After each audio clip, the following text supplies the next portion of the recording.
Come on, what have you got? I got a letter in the post today. I got a letter in the post yesterday. Did you? I did. That was a bill, end of month. No, here. It's a very interesting comment from a listener. Oh, right. Yep. Oh, well, that's kind of on that day, the handwriting day. Funny enough, by coincidence, got a lovely handwritten note in. Right. Sorry, what's yours, Gooch? I'm No, we kind of taking the wind out of mine. It's like, now you blew it out of the water. No, sorry. It's not important. No, no, Thomas, what you have? I'll show it to you. What do you think this is? It looks like a CD. No, go again. Size. Go again. Don't know. Look. It's a card. Yeah. Okay, what's it? Look at it. It's a Christmas card. Look there. Look right there. I got that Christmas card today. Okay. Kathleen Grant.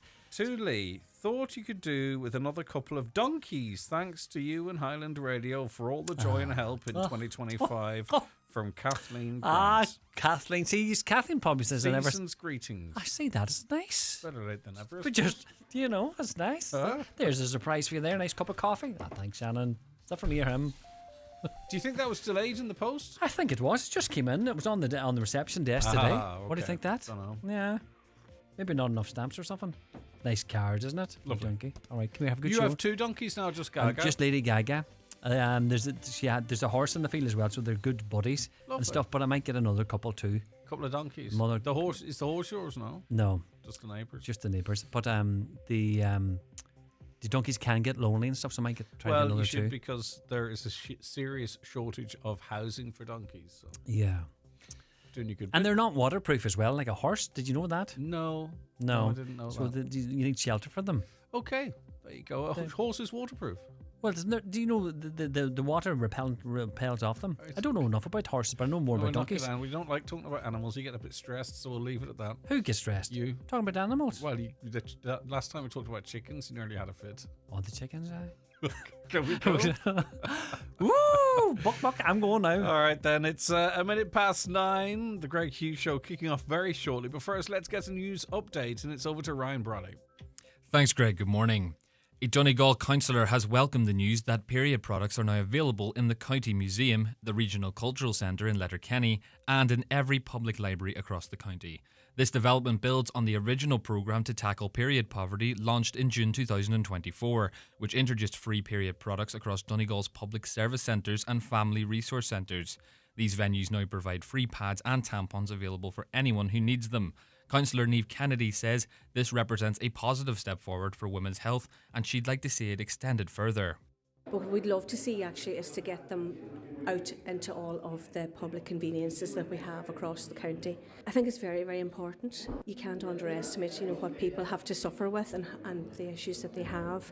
And sometimes people just genuinely can't afford it or have religious views, etc., which can leave someone in a very precarious position. So I think it's very important and a great initiative, and it needs to continue and it needs to be broadened out wider. Udaris na Gaeltachta and the Donegal Local Development Committee are inviting people to submit expressions of interest for community projects under the LEADER programme. This initiative is being taken with the aim of strengthening rural communities and supporting the local economy. The grants are available to help communities develop high-quality, sustainable festivals that sustain Gaeltacht communities, provide social and cultural entertainment, increase tourism activity, and that help develop the economy of the Donegal Gaeltacht. Sinn Féin's handling of the Northern Ireland economy has been criticised by the SDLP. This was during a motion noting an ESRI report assessing economic trends, when Foyle MLA Sinead McLaughlin said Sinn Féin need to do more to boost the economy and speed up the development of the all-island economy. The SDLP economy spokesperson said that regional balance is growing and not shrinking under the Sinn Féin economy minister, Kiva Archibald. Regional balance is another area where the rhetoric does not match reality. Regional inequality has actually doubled here since the Good Friday Agreement. That is shocking. We are almost 16 months on from the publication of the Sub-Regional Economic Plan, yet only a small proportion, minute proportion, of the £45 million allocated to local economic partnerships has been spent. That is not regional balance. And Cabinet Ministers are expected to approve moves to dismantle the triple lock on the deployment of Irish troops abroad. At present, such a move requires the approval of the Government, the Dáil and the UN Security Council. It is understood the deployment of troops abroad would be subject to an annual independent review under the new system. And the weather today will be wet and windy as Storm Chandra tracks northwards. Heavy rain this morning will gradually clear northwards with heavy or prolonged showers following. Fresh to gusty east to southeast winds, highest temperatures of 68 degrees. That's all from the newsroom. News again at 10 o'clock.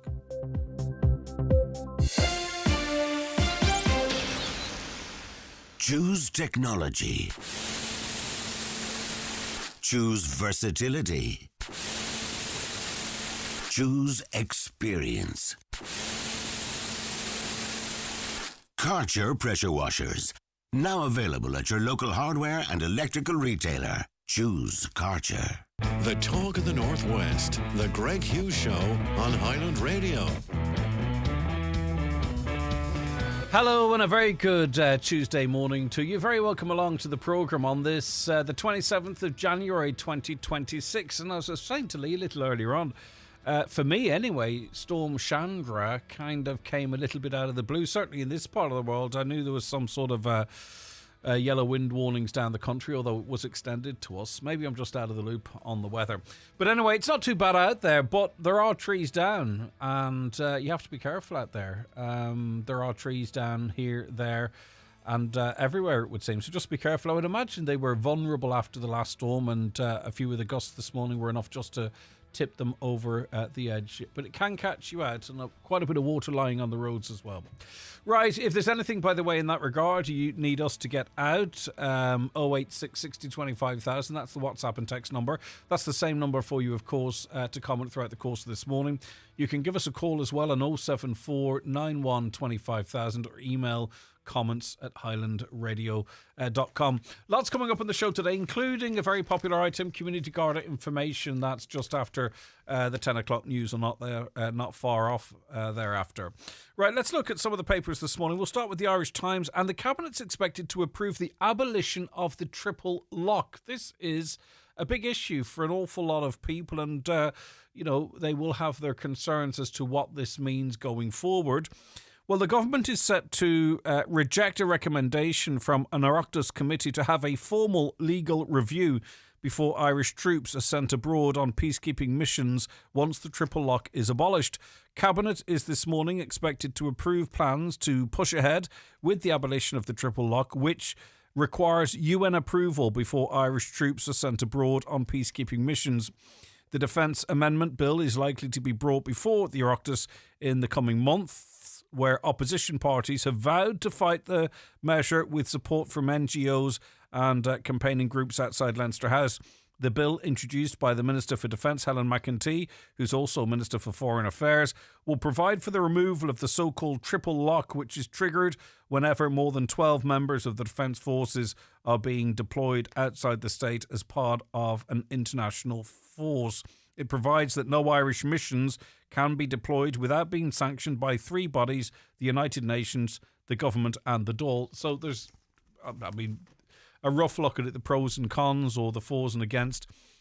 The abolition of it, people believe that maybe the likes of Russia or other countries have a veto on Ireland being able to send troops where it sees fit. So that's one of the arguments for it.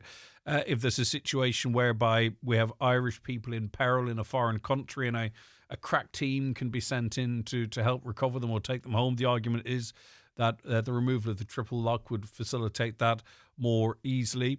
Others obviously have concerns that range from anything into it is problematic on all levels, but others are concerned that it might pave the way for Ireland's participation in a European army. You know the arguments, they're quite extreme on both sides of the debate. I think we'll hear far more about it when it gets to the Dáil stage, and the opposition parties, the government parties, have their says in relation to that. But the Cabinet's expected to approve the abolition of the triple lock, and then it goes into the Dáil for further debate in the weeks ahead. And of course, it's something we'll keep you very much across that debate as it really gets going in earnest. I said a little earlier on in the month that inevitably the front pages are going to be talking about whether or not the Taoiseach should go meet Donald Trump for various reasons. Every year it's different reasons.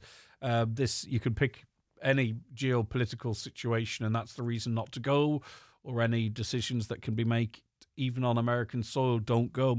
Taoiseach's going to go anyway. That's a fact, because the argument, whether you agree with it or not, is relatively sound. Far better to use the opportunity to continue the arrangement, use the opportunity to express views directly to the president, and also maintain that tradition for when inevitably Donald Trump isn't there. So those are the arguments for it. The arguments against, obviously, in that it would be a protest and it would send a message and so on and so forth.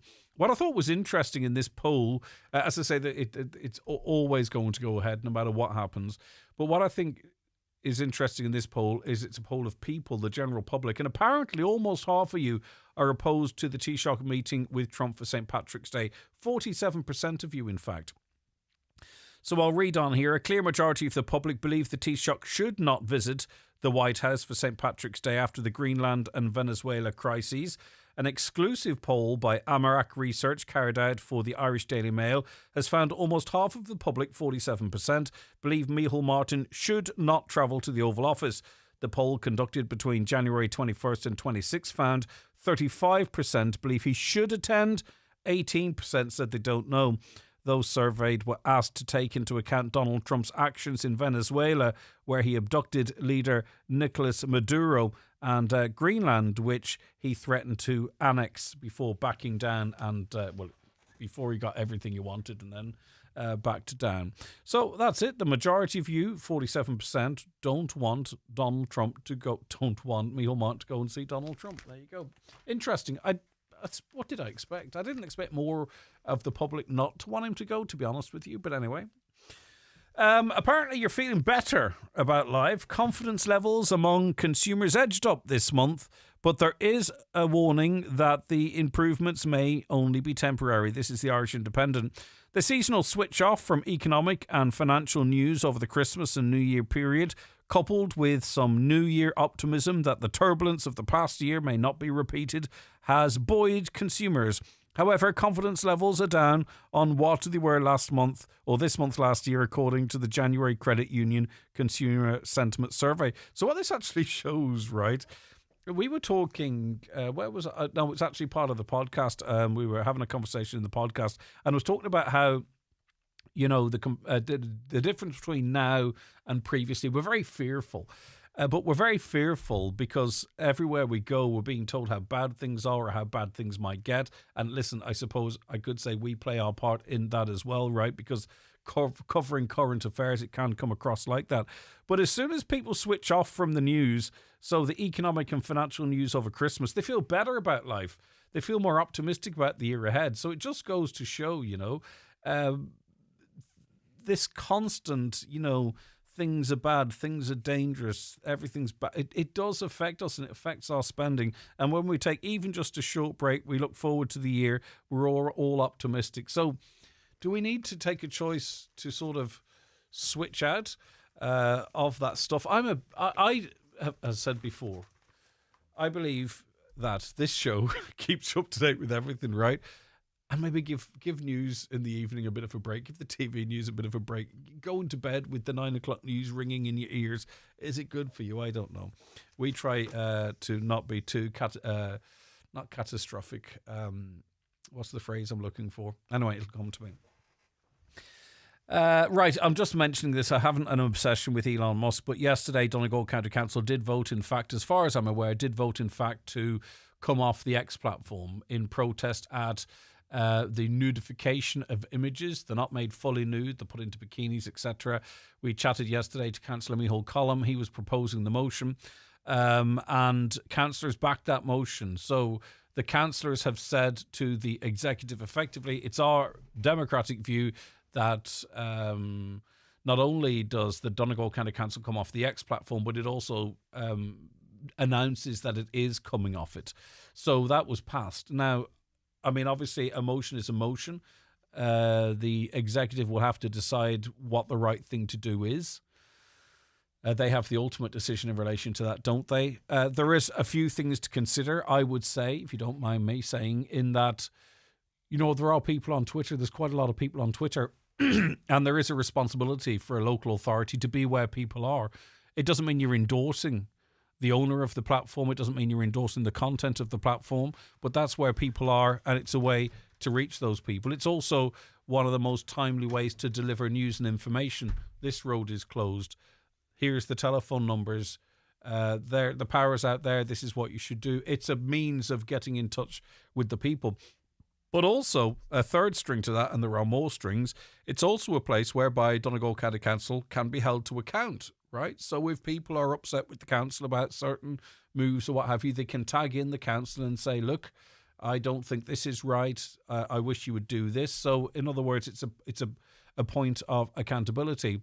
And there are other reasons, bogus accounts as well, right? So if you come off a platform completely, someone can create a Donegal County Council handle and spread out disinformation, and you don't have a position on that platform to counter that disinformation or misinformation. So, it's a big decision to come off a social media platform in protest at certain elements of it, a fraction of it, if the truth be told.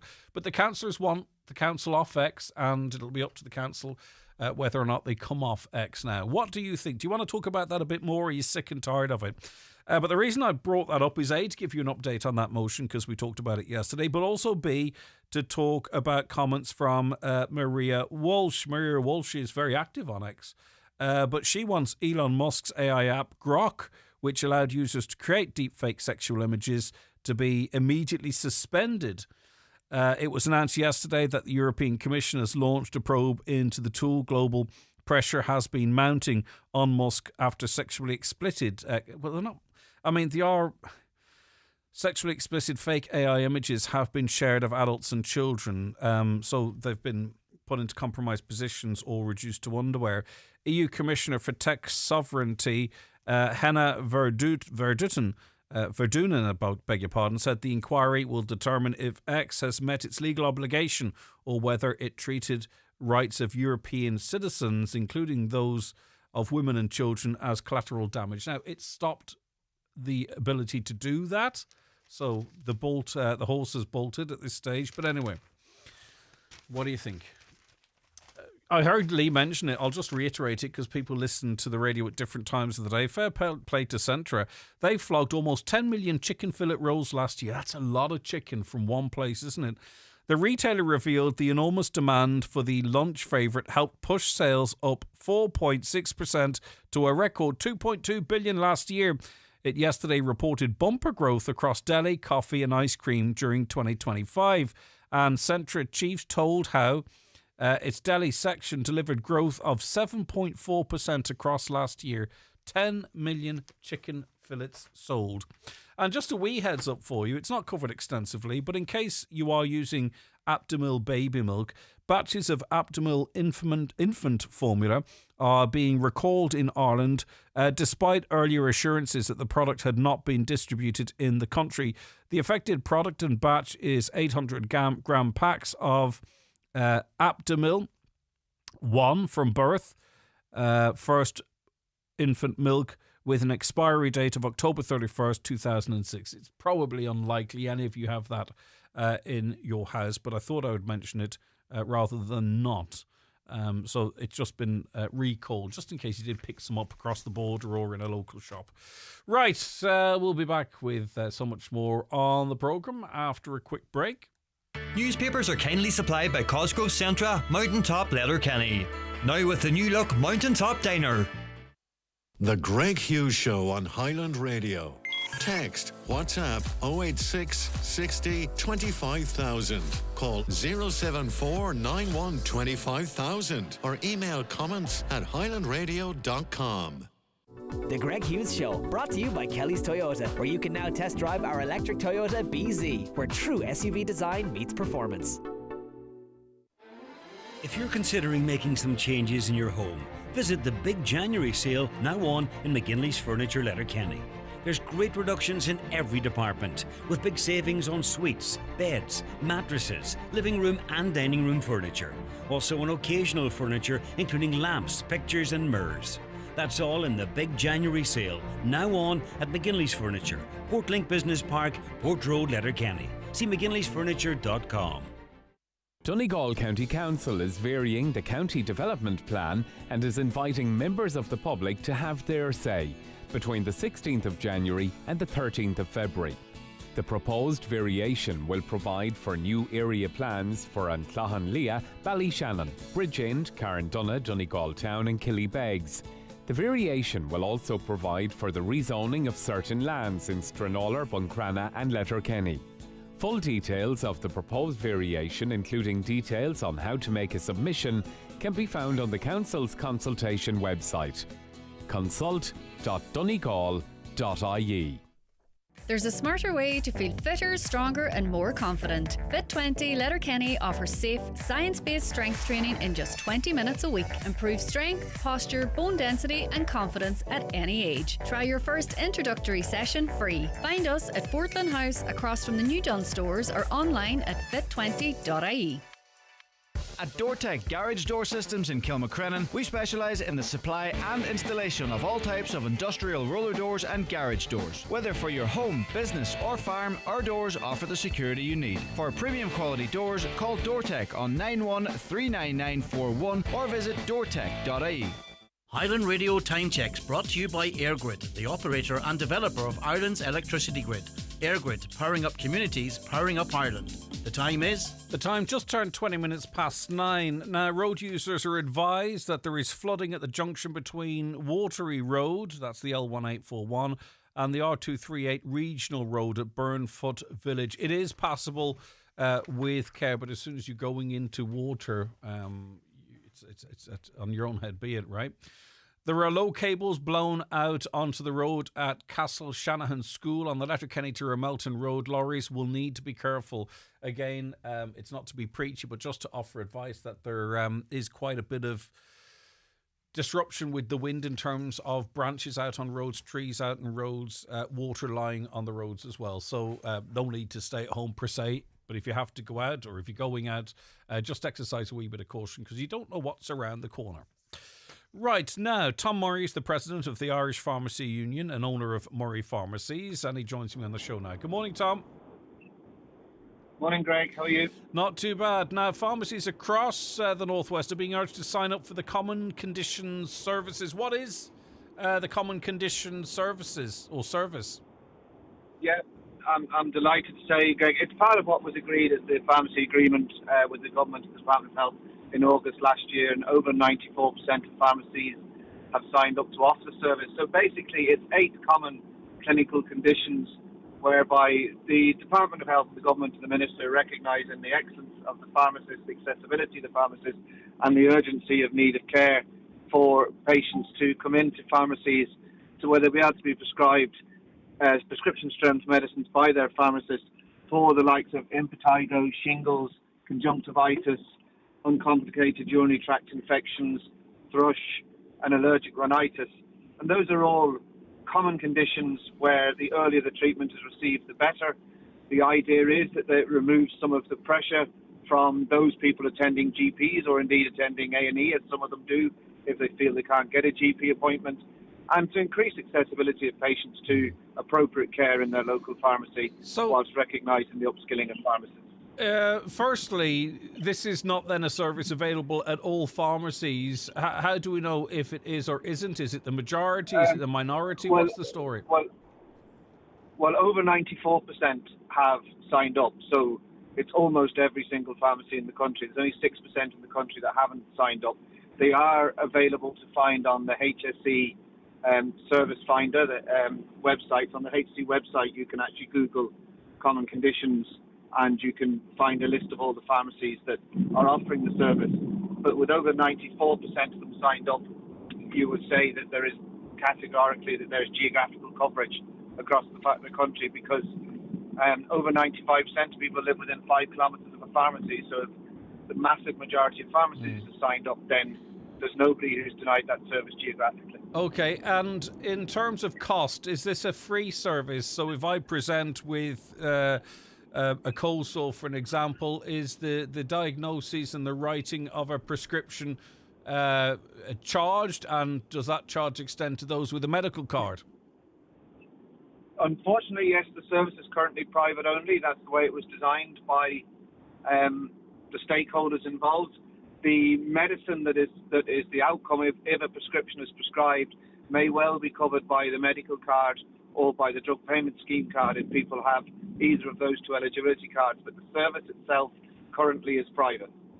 And there is a charge for the service. Is it a fixed charge, or does it depend on each pharmacy what they charge?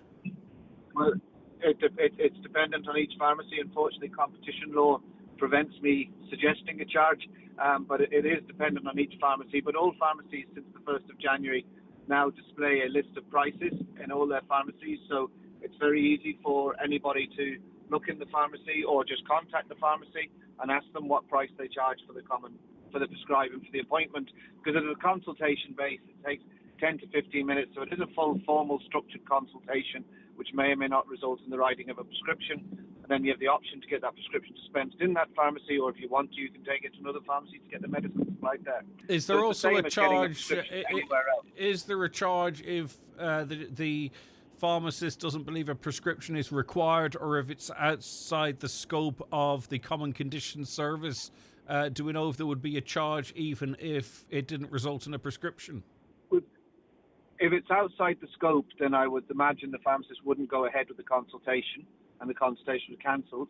But like any other medical consultation, the fee is for the consultation, so there will be a charge for the consultation. And it may be that the appropriate advice is that you don't need a prescription medicine, because some of the stuff that we'll be prescribing are antibiotics, and it's not appropriate to prescribe an antibiotic, then it's not appropriate to prescribe them. And maybe some of the advice is just counselling and advice to the patient like you would get at any other medical consultation. You talked about how some medicines might be covered by the medical card on the spot, or would that be something the customer would have to recoup? No, it would be covered on the spot. So, for example, Fusidin cream for impetigo is covered on the medical card, and if I was to write a prescription for you for impetigo today and then supply that medicine to you and you had a medical card, I would supply the medicine through the medical card scheme. Yeah, this doesn't feel like what we've talked about in the past, in that the idea that maybe people on lower incomes might not be able to avail of this service. It feels like we're moving more to a two-tier rather than a system that makes it more accessible for all. Do you see it as that, and do you hope that maybe medical card patients, this could be extended to allow them access this service as they would a GP service? Well, my personal anticipation would be yes, that's what it should be. I think we have argued always and agreed that healthcare shouldn't be dependent on somebody's ability to pay. As it currently is established, the service is private service established by the Department of Health.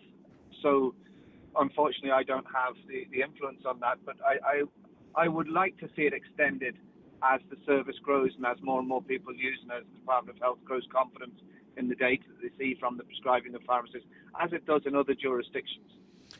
We're not unique in doing this. It does happen in the north of Ireland through the minor ailment system, and it does happen in Australia and Canada and various other international countries that I would use as comparators. So I would hope eventually that it will extend to be free at the point of care, but it is a private service only at the moment. Can the pharmacist do the initial diagnoses of these 8 common conditions, or would they have to have been diagnosed by a GP previously? No, the consultation is such that the pharmacist does the diagnosis and prescribing. Okay, and if you put me on a course of antibiotics, how does the doctor know I've been on that course of antibiotics? Is there a communication there? It can be with the consent of the patient, whereas the pharmacist can provide that information to the doctor with the patient's consent. There's no obligation to do so, but we can do. In most cases, I would advise that you do for continuity of care. And if there's no age limit on this, is there? If a parent brought a 12-year-old in with one of these conditions, the pharmacy can have... Some of the conditions do have, in the protocols of the conditions, there are age restrictions or even gender restrictions. So, for example, for the uncomplicated urinary tract infections, males don't tend to have uncomplicated urinary tract infections, so they would be excluded. There are age cohorts for each of the conditions, and they're specific to each condition. Okay, right. And it's not easy to rhyme them off now. I'd need to check that out myself, would I? Well, the easiest thing to do, but there are 8 different conditions, and there's long protocols for each one. Understood. So okay. it would take. Yeah, no problem. No, I'm not. No, I don't question your. I don't question your ability to do it. It's the practicality of doing it. Tom, listen, thanks very much for your time. I do appreciate it. No bother. All right. Well, Tom Murray, president of the Irish Pharmacy Union and owner of Murray Pharmacies. Listen, he's speaking on behalf of the Irish Pharmacy Union. He's expressed his desire. I just wonder why we've introduced something that is not covered by sort of medical card, so that people can have the same experience completely there as they might with a GP. But anyway, our next guest joining us on the programme very shortly. Stay right where you are. The Greg Hughes Show, brought to you by Kelly's Toyota. With over 50 years of experience, trust us to help you on your electric journey. Are you going through intense treatment, alopecia or hair thinning? At the Donegal Wig Centre and Patrick O'Day Hairdressing, we have over 30 years experience helping people feel themselves again. In our private consultation suite, we have the largest selection of beautiful wigs and hairpieces in the Northwest, and we're HSE approved. To arrange your private consultation at the Donegal Wig Centre in Letterkenny, call us today on 9125476. O'Reilly's Sports Store is now open at Unit 4, Northern Point Business Centre, Shesh O'Neill, Ballybuffet. Call in today and check out a great range of sportswear and equipment for all ages. With exciting brands including ballet, precision, club shops and much more, there's something for every player and supporter. O'Reilly's Sports, Ballybuffet. Big savings are lighting up Donegal, Derry and Tyrone at Max Light Lighting and Interiors on Main Street, Lifford. Get up to a massive 50% off lighting online and in-store. From luxury to modern styles, all exclusive to Max Light. Rebuilding or renovating? Now's the time. Visit Max Light today or see more at maxlight.ie. Sometimes life can be a lot. Leave the world behind at Aquasana Forest Spa. Heal in the glow of volcanic mists. Reinvigorate your body in the ice cave. Feel boosted by hot spring bubbles. Feel yourself. Feel revitalized in the forest. Aquasana Forest Spa, just 90 minutes from Dublin. Book exclusively at aquasana.ie. Well, are you excited about your first day? I'm sure the teacher will be lovely.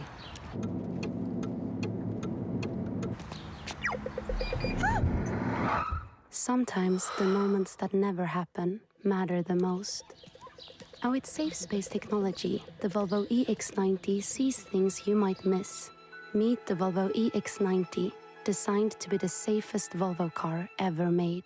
Learn more at volvocars.ie. Now we are joined on the programme by Jim Fury, Assistant General Secretary of the Mandate Trade Union Ireland. Good morning to you. Thank you so much for joining us on the programme today. Thank you, Greg. Right, now, up to 70% of retail workers have personally experienced abuse, language or behaviour from customers while working, according to new research. Tease us through this, because it's horrible to hear. It's kind of in line with a survey that we had done late last year ourselves, so the figures are fairly accurate, I would say, and it's certainly a daily occurrence. Our members face kind of choice language, to say the least, and then that escalates then into some racist, misogynistic, and even threats of violence. And that's a daily occurrence, sadly, and we're seeing that right throughout the country. The whole idea of this is to have the conversation out in public. In other words, people working in retail will know fine well this is ongoing. If it's not they, it might be a work colleague or what have you. And I suppose is it to challenge the public to think about the reality on the ground? Yeah, I think that's exactly the case, Greg. Really and truly what we're asking is for the public to call it out. For some reason or another, people seem to think, and it is a minority, but I would say it's probably close to 1 in 10 misbehave in this way. But we need the public to call it out. You don't see it in other situations. You don't see it at the cinema. You don't see it in restaurants very often. But for some reason or another, within the stores, it seems to be commonplace. Why do you think that is? We're sort of maybe veering into the opinion side of things, but why would we see it more in retail than you might say, for instance, in hospitality or the cinema or... I'm not quite sure, but for some reason or another, a certain cohort of people seem to believe that it's okay just to take their anger out on the retail worker. And we see certain peaks and troughs very early in the morning, and then usually from around 4 p.m. up to 6 p.m. And in certain situations, some of it gangs young kids, but in other situations, mature adults who should know better. And really and truly, just because the item isn't there or the refund policy is not something that they're happy with, they seem to think that the people behind the counter are the people that they can just hurl abuse at. And maybe, and this is in no way to justify it, they just pick whatever they choose to pick to abuse people, right? So, in other words, what I'm trying to get at, it might not necessarily be that they're saying what they're saying because of someone's ethnicity or their gender or whatever it might be. Is it because of a respect thing, if you know what I mean? Do you think there's a lack of respect, and those that disrespect will find any excuse to offend someone? Because, they could do the same in a pub or restaurant. Well, maybe they're afraid of not getting access to a pub or restaurant. Maybe that's what it's down to. But do you think it's just that the grafters in retail don't get the respect that they deserve? I think it's both those points. I think the fact that if they behave like that in a restaurant or a public house, they would be barred. And sadly, what's happening is the retailers don't turn them away. They should be refused entry into the stores in the future. But also, I think people have forgotten very quickly that it was the retail workers that kept us all with food on the table during COVID. There seemed to be a level of respect then. They were called frontline workers then. That was soon forgotten by the government and by the general public, it seems, also. And people don't seem to show the same level of respect to retail workers that they do to other workers in our society. And it's something that we just can't comprehend, and we're not willing to stand for anymore. We're calling out the public now to say, look, you need to challenge people when they're misbehaving, when they're standing beside you in the store, or at least go to the store manager and say, look, I've witnessed this in your store and it's not acceptable. Foul language, verbal abuse is bad enough, but a quarter, in fact, over a quarter of those affected have also experienced violent, aggressive or threatening behaviour too, which is, it's another level of abuse.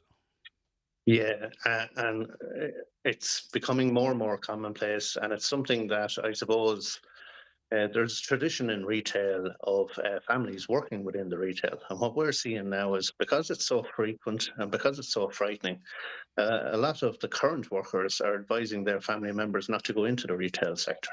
And really, it's something that needs to be addressed, because it's very scary when someone threatens you and they say, I'll see you outside when you're finished your shift. Horrible. And you have to go and walk to the bus stop or the Lewis stop in some cases. It's terrifying for those people. No, and I have a little bit of an insight into this from a brief time I worked in England. You can get very paranoid because you don't know whether those threats are real or not, and you can't just simply brush them off because they've been said and they're on the record. There's targeted abuse as well, foul language, as I mentioned, verbal abuse.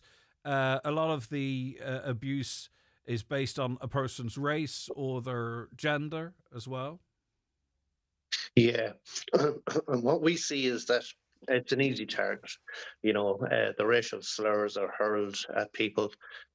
What we're seeing is, and retail is predominantly female populated, some of the misogynistic comments that are made to our members. And really and truly, it's becoming such a piece that workers are nearly expecting that within their working week, they're going to experience it at some time. And that's totally unacceptable. Right. So, I mean, as a union, you can only do so much, right? We have this report. For a lot of people working in retail and their families, this is no news to them, because obviously you take this stuff home with you, right? What can happen next? Do we need to look at a barring system or something, because I think that is part of the issue with cinemas, restaurants, bars. In other words, if you misbehave, you lose access. Whereas, that you don't see that in retail. So I don't know what the reason is, but that would be my chief suspect. Absolutely. For us, we believe, if you come in, you're abusive in a situation, you should never be able to enter that store again. It's simple. If you think back to before the large multinational stores, if you had a corner store and you misbehave, the local owner wouldn't let you back inside the door again. And that needs to be the place. They need to know that there is a consequence to that bad behaviour. Right. Okay. Listen, Jim, thanks very much indeed. It's horrible that people have to experience life like that whilst they're working. But unfortunately, if you're in retail, the likelihood is that you have personal experience of abusive language or behaviour, and you've either been the victim of it or you've witnessed it. I would say you're up to close to the max at that point. Yeah. And look, just one last thing, Greg. There is a bill, the Protection of Retail Workers Bill, Senator Mary Fitzpatrick has put forward. It needs to be placed into law as soon as possible. Rightio. Listen, thank you very much for your time. 086 60 25,000. Maybe you work in retail. You can give us some further insight into that. It's a funny old situation, the way the world is, in that if you go into shops, you are on a daily basis interacting with hardworking people of all different sexes, of all different racial backgrounds, and you just get on with it. You engage with people all the while, but as soon as you sort of post a picture of someone of color or something people don't like, all of a sudden it seems to be okay to criticize those people literally based on their ethnicity. It's like two-track things. So in everyday life, we're getting on with things, and people are work colleagues and all that type of stuff. And yet in this online space, anything goes. You can simply say absolutely anything, it would seem. Right. Is there an age limit on a person receiving this treatment? My daughter is 12 and has one of these conditions. It's condition specific is the best answer I can give you there. If I have a medical card, will this be accepted as a form of payment to the pharmacist, or is this another service I'll have to pay for if I can't get an appointment for the GP? Unfortunately, it's the latter. At the moment, it's a private-only service. The only maybe saving grace is that the medicine might qualify as free on your medical card. I don't like it. I don't know why not. I'd almost prefer if we wait and have a system that has equal access to all. You don't have to be, somewhat well off. Do I need a GP diagnosis for the condition from a GP before the pharmacist will treat me? No. 8 of them is the it covers 8 conditions. How much is this service in the pharmacy? I can't give you that figure because it varies from pharmacy to pharmacy.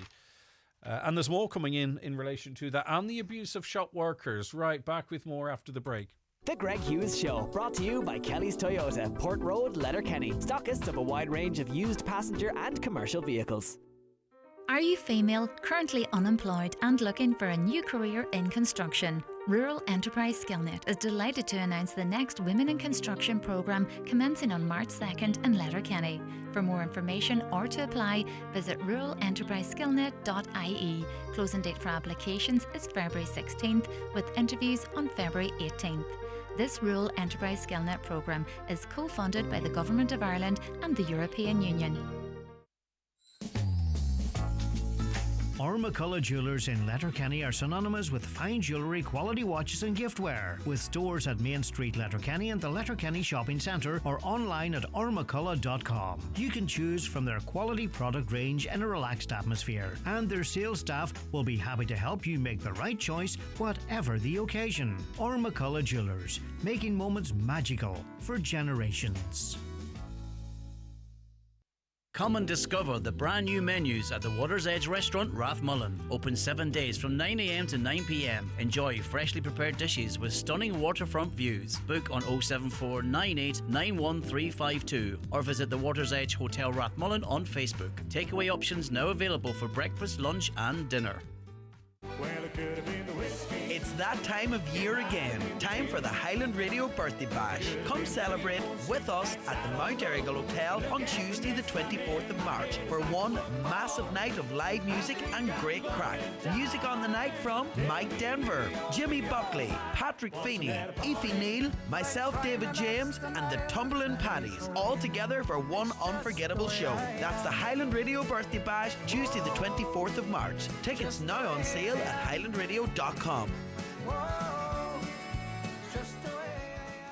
Highland Radio weather updates with McElhenney's. Looking for the perfect outfit for an upcoming event? We have new occasion wear styles arriving every week. Visit us in Ballybuffet or shop online at mcelhenneys.com. So today, continuing wet and windy as Storm Chandra tracks northwards. Heavy rain this morning will though gradually clear early this afternoon with heavy or prolonged showers, following fresh to strong gusty east to southeast winds with near gales near coast. Highest temperatures of 7 to 9 degrees. Now we are joined in studio by Martin McGinley. Martin, thank you so much for calling in. Great to see you. How are you keeping? Keeping the best, yeah. All right, flat out. Away. you've got your third arm with you, which is always a treat.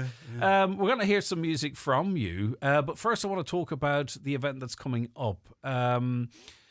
It's Traveller Tunes, is that correct? And that's part of Letterkenny Trad Week, is it? Yeah, part of Trad Week, yeah. Let's talk about the Trad Week firstly, sort of as a whole. It's a fantastic event, isn't it? Yeah, it's a great start to the year and puts the Regional Cultural Centre and the theatre in the spotlight in the trad world and gets people out after Christmas and that. And there's a very good lineup this week, this year for Trad Week. I got involved with we're having a launch of a short series of podcasts I did for the Donegal Travellers Project, and they're called Travellers Talking. And so I thought we might build that in because the Travellers are very much associated with the traditional music in Donegal, particularly the Doherty clan. So I thought we'd create 3 events on Saturday in the RCC, starting with Rab Cherry talking about his research into the Dohertys, John Doherty, Mickey Doherty, all those famous fiddlers. Then have the podcast launched by Senator Eileen Flynn, and then a big concert then with Raid Mooney from Alton, with Kevin Doherty, Four Men and a Dog, Roisin Harrigan, Roisin McGrory, Paul Harrigan, Seamus Gibson, myself, and Dr. Conor Caldwell, and then Bianca Rollader, who'd be a granddaughter of a fiddle player called Simon Doherty, who lived outside Fintown. So that a chat with Jeremy sort of set that all up, and that's going to be a great day on Saturday with the concert happening at 2:00. But there's lots of other stuff. I was talking to Dermot Byrne there at the weekend, and he was coming down to play. That was going to be a great gig. I couldn't make it that night, but next Tuesday night I'll be in the theatre because Seamus Gibson, who lives here in Letterkenny, a fantastic fiddle player. He's going to be playing with a piano player called So Young Yoon, and also a cellist. Wow. And then Nava going to be playing after that on Tuesday. So there's lots of stuff happening. Yeah. Is Letterkenny Trad Week accessible, right? For the broader sort of community outside the trad community. Yeah, I mean, it's... And I asked that question with a view to encouraging more people to know that it is, if you know what I mean. Yeah, you've got the whole gamut. I mean, take, for example, the concert on Saturday. There's going to be... there'll be tunes at it. That's on Saturday, 2:00, the Travellers tunes. There'll be tunes at it, but there'll also be songs from Mairead Mooney and Kevin Doherty, two of the best singers in the country, probably. We're going to have a poem there. Frank Galligan has written a poem for Stephen McCahill. From Ardra, who died so tragically. We'll have that, and the poem was mentioned a set of reels called McCahill's Reels, and we'll be playing those. We'll also have a poem that Kevin has just finished a PhD, Kevin Doherty, on aspects of the poetry of Seamus Heaney, so he'll be reading a poem. So you've got a sort of it's just not non-stop music in that event, for example. Then you have the Henry Girls, who are launching an album. You've got Nava, who are, sort of got music from the sort of Middle East, also music from Ireland. So it's kind of a broad spectrum. When you sort of go through some of the highlights. What an amazing lineup, isn't it? Can you imagine if you were trying to organise this in a different part of the county? You're just able to pull these fantastic, not just amazing local names, but international names out of the air. Well, The Henry Girls Parade and so many more as well. And Saturdays come together really quite nice with tying in with the podcast then, the poetry and what have you. In the Rab, it's great that Rab can come along because Rab Cherry has been very involved with the Donegal Fiddlers Association called Carriages and the Fiddlery. But he's been researching the Doherty family, John Doherty, Mickey Doherty, all those famous fiddle players, for the last 15, 20 years. So he's going to be talking. It's coming to an end now. Right. He probably will continue, but I know what you're on about. There's some point whereby you say, right, I've the back broke of it. He's got a family tree now with 93 names on it, and they're all basically associated. It's the people who are associated with the music. So he's done a massive amount of research. So I hope there'll be a few people along to that at 11. And then 1 o'clock is the podcast launch. I went out and talked to travellers right around the county. What was that like? Did you enjoy that? I imagine you would. Anytime you're having a conversation, it's good, isn't it? Yeah, it's an eye-opener because you don't get a chance to really sit down and to talk to people from that community very often. So I was right round from Ballyshannon to Ballantrae to Letterkenny to Ramelton, talking about different aspects. There's 3 podcasts, and the first one is about being on the road. And I suppose the message from that one I got was that basically travellers are kind of moving off the road now, which is kind of interesting within the travelling community itself. It's an interesting and important talking point as well, because that is tradition. Yeah, that's and it's a tradition. That's Hugh Friel said. He works with the Donegal Travellers Project here in the town, and he said, we were the nomads of Irish society, but now we're basically there's nowhere to pull in and. And most travellers now are they're living in houses, and there's a very positive aspects to that, in that traveller children, for example, are getting much better chance at having an education and stuff. I mean, obviously, I recognise there's 2 sides to every story, but I'm of an age where I remember travellers being chased from pillar to post. You know what I mean? And there comes a point whereby there's nowhere left to go. The blocks are there, the trees are there. Yeah, but I mean, things do move on, and of course, modern life moved on as well, maybe, and it's more difficult to accommodate a community with a nomadic lifestyle. I don't know. There's a lot to it, right? But I'm of an age where I remember that I've lived through the transition almost. Yeah, but talking to somebody like Aki McGinley, who lives in Ramelton, he says he's been living in houses for more than 40 years, and I said, would you go back on the road? He said, I'll go back in a heartbeat, except the road isn't the same as it was when I knew it, back when you get pulled in to places like the Cup and Saucer outside Ramelton. There'd be a load of other families there. They'd be singing and having the crack around the campfire. He sort of painted a picture of, a sort of a community of people on the road having the crack. And, he said he'd go back to it, but it's not there. The opportunities aren't there. Those halting places are like, there's another halting place is where the bridge comes in outside Carrigart.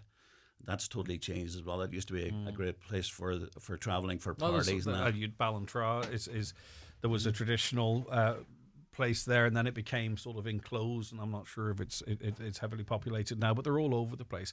Right, I want to get a bit of music from you, Martin, before we run out of time. Stormy weather, was this, I mean, where did you pull this one? I was just hearing the wind come up. Talk about being on in Ramelton. Current affairs fiddling. Well, you see, John Doherty is probably the most famous of the Dohertys, and he basically had a tune for every occasion and a story. So the first thing I heard last night was, as the wind started to gather up at the High Cairn in Ramelton, was John Doherty saying, I'm going to play one now called Stormy Weather. And I was thinking, well, that's it's a pretty good choice. Good. Well, let's have a listen, and then we can remind people of what's coming up on Saturday. This is Martin McGinley, organiser of Traveller Tunes, which is part of Letterkenny Trad Week, and this is Stormy Weather. Stormy Weather.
Brilliant stuff. Do you have to do any warm-up exercises for your hands, particularly in the morning, I wonder? Well, yeah, I'd say you're supposed to. And You're supposed to, but I don't. I was doing the work. I did a workshop at the winter school in Gweedore there, and it's something you have to be aware of because people are coming into this workshop and they might be playing for 3 hours or 5 hours, and they're not used to it. So they're better to start. And we just happen to have somebody in the class who's an expert in that whole thing about warming up and relaxing. So yeah, you're supposed to do.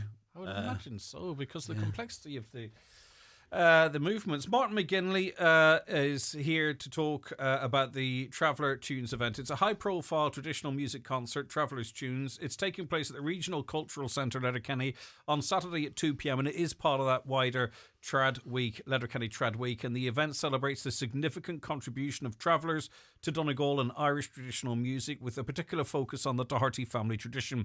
The lineup includes Rainey Mooney, Alton, Kevin Doherty, fiddlers Roshi McGrory, Bianca Roleder, Connor Caldwell, and Martin McGinley himself, and percussionist Robbie Fottrell. Robbie Fottrell will be there as well, and the concert is promising an intimate, informal setting combined with tunes, songs, storytelling, poetry, as you mentioned. Tickets are just €10 and are available from the RCC. Where would you get value like that? And, space is not infinite either, too. No. So I think it's going to be a good one. What time do things kick off? You said the concert's at 2, I believe. Yeah, well, the Rabs talk is at 11, so we'll have tea and coffee and we'll play a few tunes before that. And he'll be playing a lot of music clips from the various Dohertys. You had the famous John Doherty, and his brother Mickey, whose reputation is growing. There was just a double or triple album that they're released of his playing, recorded at his home in Stranraer shortly before he died in 1970. You have a guy out in Australia called Mick Doherty who, if anybody is interested in hearing about Donegal back when he was growing up, probably in the 40s or 50s, he's done a big interview. It's online with... if you put in Mick Doherty, Australia, it'll probably come up. But it's really interesting, hearing about the county at that level from somebody who left.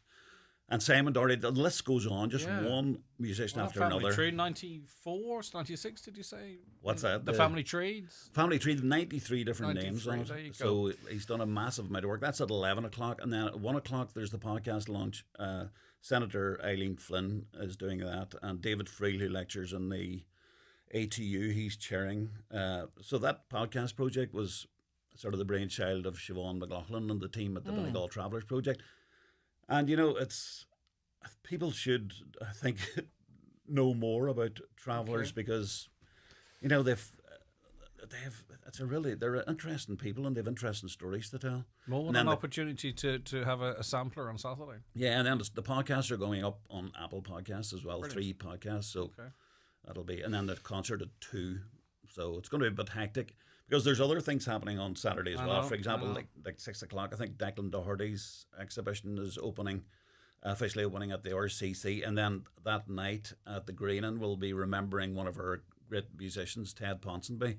Yes. So I'll be playing with, and Sarah's, his daughters, putting a wee band together for that. So we'll be playing at that. So it's just a matter of keeping your ears and eyes open about what's on because there'll be something to suit everybody.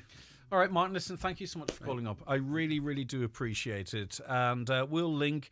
you can go to the regionalculturalcentre.com, actually, and all the info's there. Martin McGinley, thank you so very much indeed. Back after the news.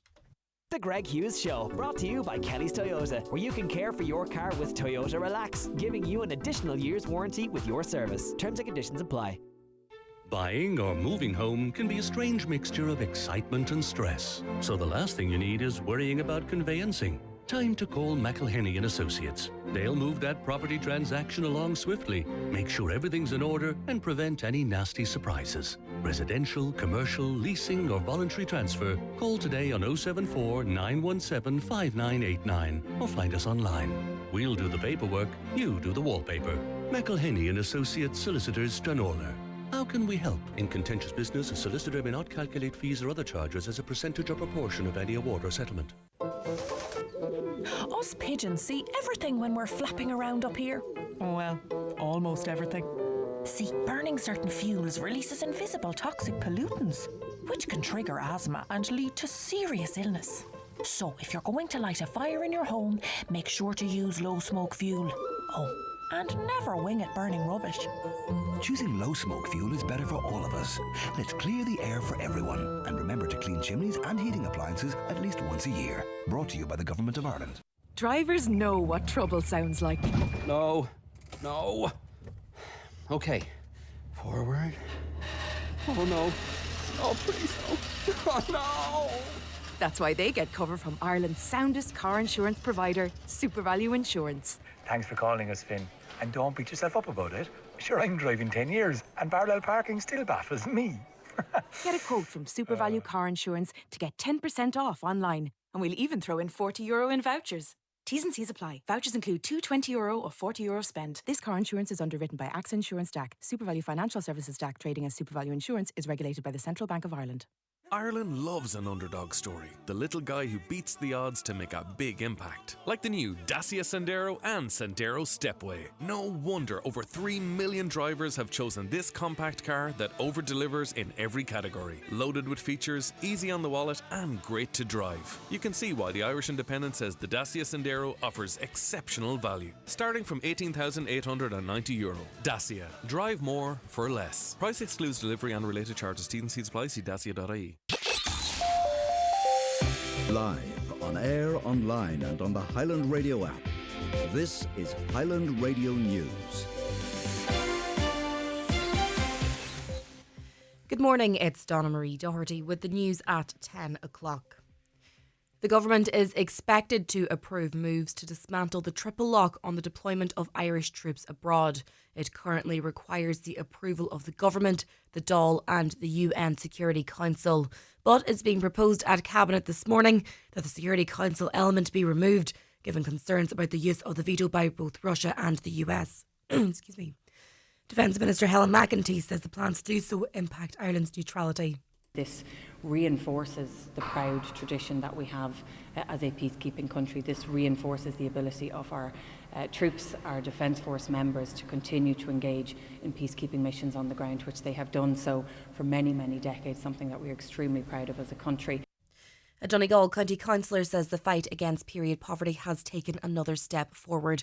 Free period products are now available in every public library, as well as the County Museum and the Regional Cultural Centre in Letterkenny. The expansion follows the launch of a county-wide initiative.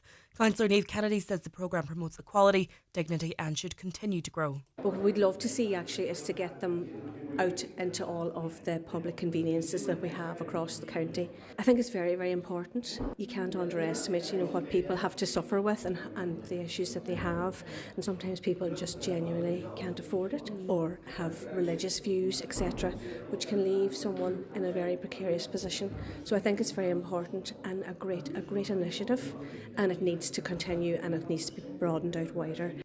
A major shake-up is coming for learner drivers in the north, with new rules on the way later this year. Graduated driver licensing aims to make roads safer by changing how new drivers, especially younger ones, learn and get their licence. Chelsea Keeley has more. From October, every learner will need at least 6 months behind the wheel before taking their test and will have to complete a logbook of their training. After passing, new drivers under 24 will face nighttime driving and passenger limits for the first 6 months.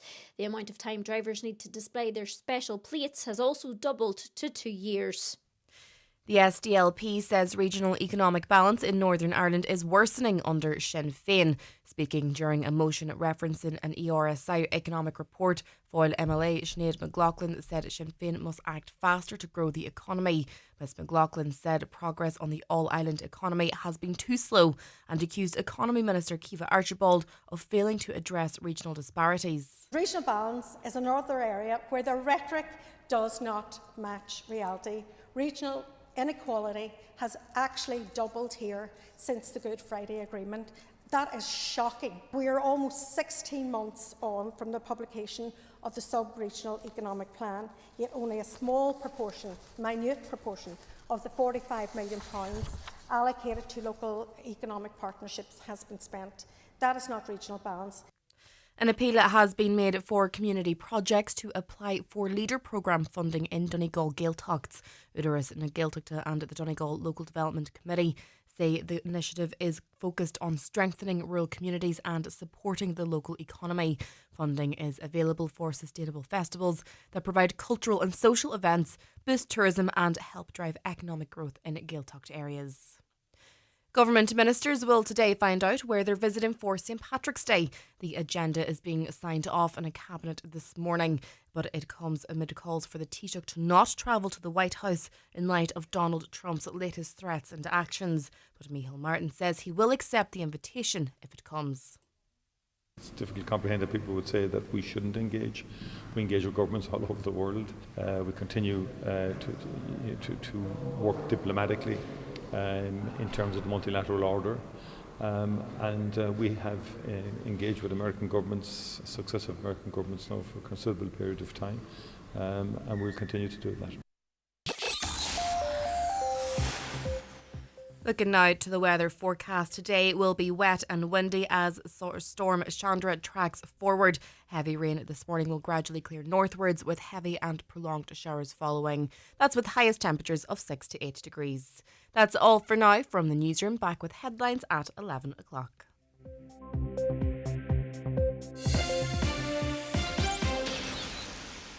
The obituary notices this Tuesday morning, January the 27th.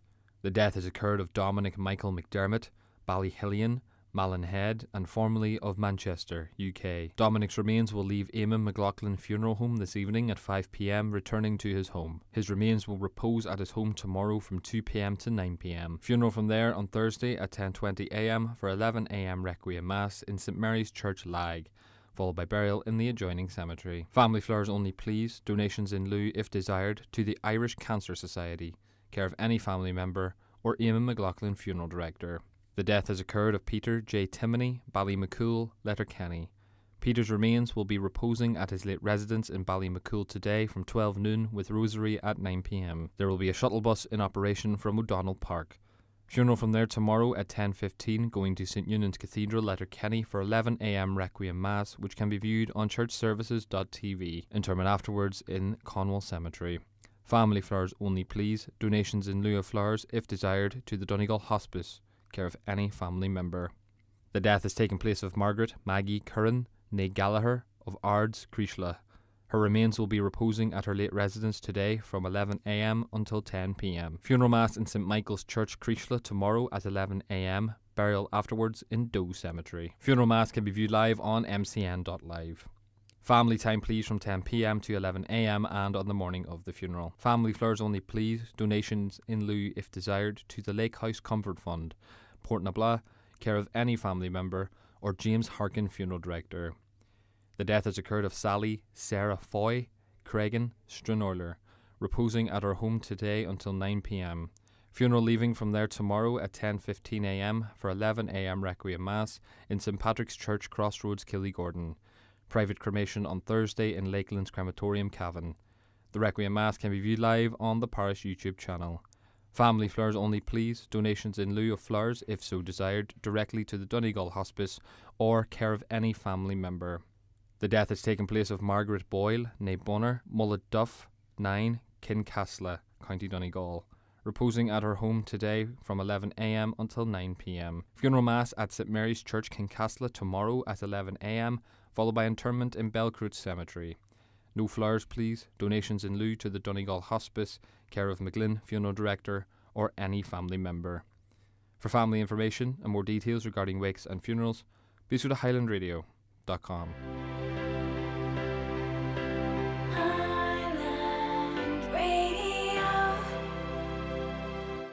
A password that needs a capital letter, a symbol and a hieroglyph. A 35-year-old with the job title Chief Vibe Alignment Curator. A mobile phone plan that offers you a dynamic megabyte to gigaflop ratio. When did everything become so complicated? We don't know, but at An Post Mobile, we've kept it simple. Get all the data and calls you need for just $12.99 a month. It's really that simple with An Post Mobile. Terms and conditions apply. See onpost.com/1299 TCS for details. Where your opinion matters. The Greg Hughes Show on Highland Radio. Now, a lot of you taken an interest in matters in the United States, and you would know that in January, federal agents from ICE and Border Patrol fatally shot two US citizens, Rennie Good and Alex Pretty, in Minneapolis, Minnesota, in separate incidents during immigration enforcement operations.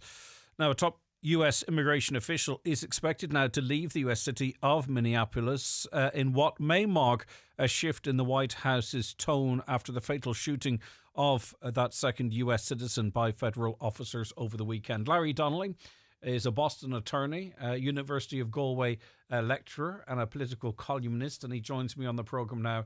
Larry, thank you so much for your time. I really do appreciate it. Great to be with you. There's been quite a shift, hasn't there, in the last day or two? But just going and starting first with the shooting of Alex Pretty, what we did see in the first instance was the usual rhetoric from very high sources, even up as far as the White House. Domestic terrorism, he was intent on taking lives, and very quickly that was rolled back on, seemingly to the point where we're at now. Maybe I've misframed that. Why is it different in the context of Alex Pretty's death compared to, say, Rennie Good's? I think it was patently false, is the bottom line. I think that anybody who saw the video saw an individual who was brandishing nothing but a phone. He wasn't behind the wheel of a car, yet he was on the ground, and he was effectively slaughtered by a number of ICE enforcement agencies with a number of gunshots. There's absolutely no disputing in this instance what happened. It was an extrajudicial killing on the streets of Philadelphia, on the streets of Minneapolis by masked men. ICE are engaged in an operation, and if you listen to the White House, to remove very dangerous people that shouldn't be in the United States. A, do you buy that? And B, if that is the case, you know, removing people that aren't very nice people, why would there be any resistance to that? Well, I think that might have been the mission statement of ICE. I think that that's why Donald Trump convinced the American people that this was something that had to happen, that they needed to go out and apprehend violent criminals and felons. And I think were that to be with the actual remit of ICE, then I think you'd see pretty broad support for ICE, because Americans, just like most other people, have enough problems with their own homegrown criminals. Why would they want to have people in the country illegally who are committing crimes? Had that been the case, then again, I think ICE would enjoy wide public support, but it is manifestly not the case. The case here is that they are going through the cities and towns of the United States wearing masks and apprehending people and terrorizing people around the United States. It is really an appalling vista. And you talk about the Trump administration seeming about face on all of this. I think that that's no mistake. I think it is in reaction to, first of all, opinion polling, which is against the tactics of ICE. And also, I think the president is starting to hear it from members of his own party who face midterm elections next year, that this is disastrous for them. Yeah, and of course the people who are engaged in this activity aren't trained to operate in urban environments, and this is in no way to excuse what they have done. It's more to question the administration. They work presumably normally in rural areas, in borders, in border regions. No protests. They should never have been there. They're not equipped to be there. They're not trained to be there. Yeah, and I'm afraid it goes worse than that, Greg. I think not only are they not trained for urban warfare, as it were, or urban policing, arguably they're not trained adequately for anything with respect to law enforcement. We know now that in a rush to get these people on the streets, the trainings were truncated greatly, so much that it was a matter of weeks, for instance, for some of them. And the other thing that I think is worrisome here is, if you look at least some instances, I am not by any stretch saying that this is all instances or even a majority of instances, but if you look at in some instances, ICE agents have quite nefarious political backgrounds and connections that arguably has fueled them to join ICE, but because they see themselves as fulfilling some sort of personal mandate to rid the country of so-called illegal aliens. So it's really worrying. Indeed. We wouldn't be here politically, would we, if the video evidence wasn't so conclusive? No, I don't think so. No, I mean, I think, look, in my own view, I think that the evidence around Renee Good was quite conclusive. There are, however, differing interpretations of that. I think that speaks to the fact that a lot of Americans are blinded by their political ideology. But whatever about that for one side. There is no disputing what happened here. And I think that that's why President Trump, and indeed now we see he's effectively relieving the guy who was in command in Minneapolis to be replaced by Tom Homan, who, whether you like him or loathe him, has served successive administrations, does have a reasonably good reputation within law enforcement. And I think that that is a signal that Trump is backpedaling here big time. And again, backpedaling for political and other reasons. So what happens next then? Do you think? As you say, the midterms are coming up. I think this will be one of those significant marks on Trump's second term that will be pivotal, or things can be traced back to. So how do they manage this going forward? Because obviously there are those that love the idea of ICE going in and as we heard the press secretary describe, pedophiles, rapists, gang members, etc., etc. So there are people that will want that work to continue, but obviously now it's very, very problematic for the administration. So what happens next? How do they spin this going forward? Well, first of all, I mean, let's hope and pray that we don't have any more incidences like we've had thus far. 2 Americans dead senselessly and needlessly.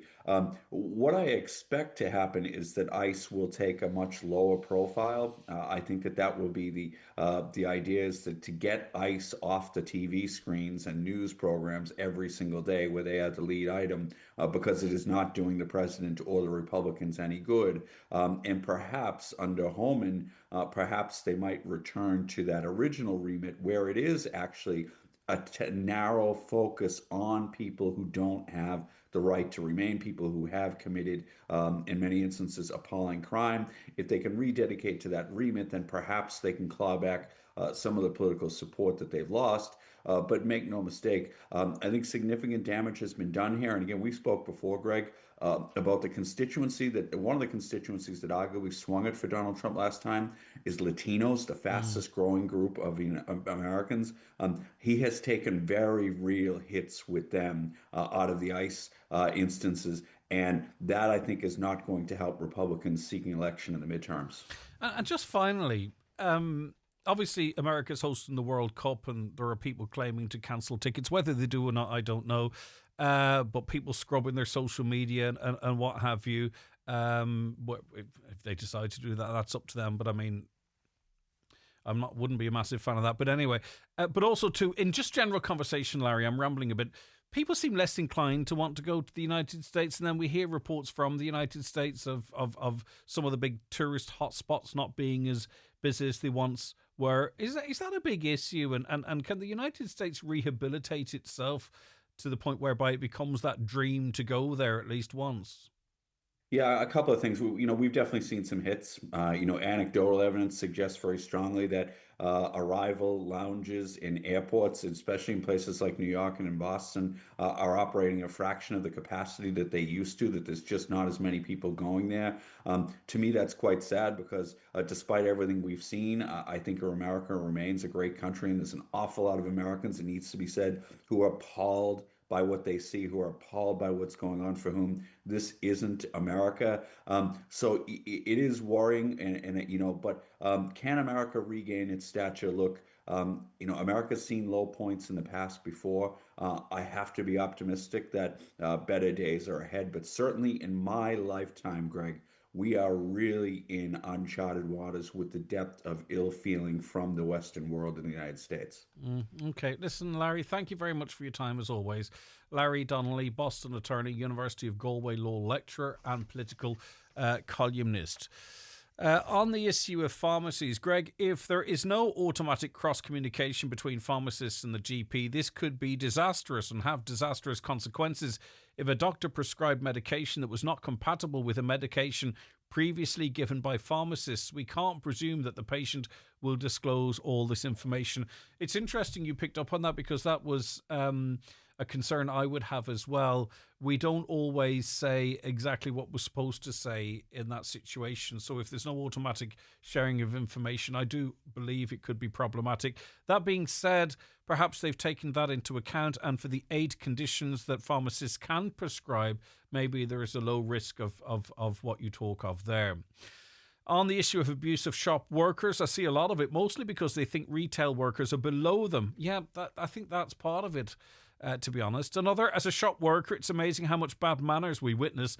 My main issue is people on the phone at the checkout while ignoring me, and I just have to wait till they're finished their conversation. I think, too, it depends on where you are as well, too. Whether you're in Letterkenny, whether you're in Donegal Town, whether you are in Glentees, the urban, rural sort of mix up. I think a shop where there isn't a massive turnover on a daily basis of customers, maybe customers wouldn't have the neck to be abusive or insulting. I don't know, I'm just guessing. Packing their shopping really annoys me. They stand back and expect the till assistant to do it for them. That's more of an annoyance, I think, than something that's going to completely ruin your day. Another caller says abuse happens a lot when they're making a complaint on the phone. Most things said there would not be said in person. I can imagine. On councillors voting for the local authority to come off the X platform, good on DCC, starve the beast. Everyone with common sense should drop the platform.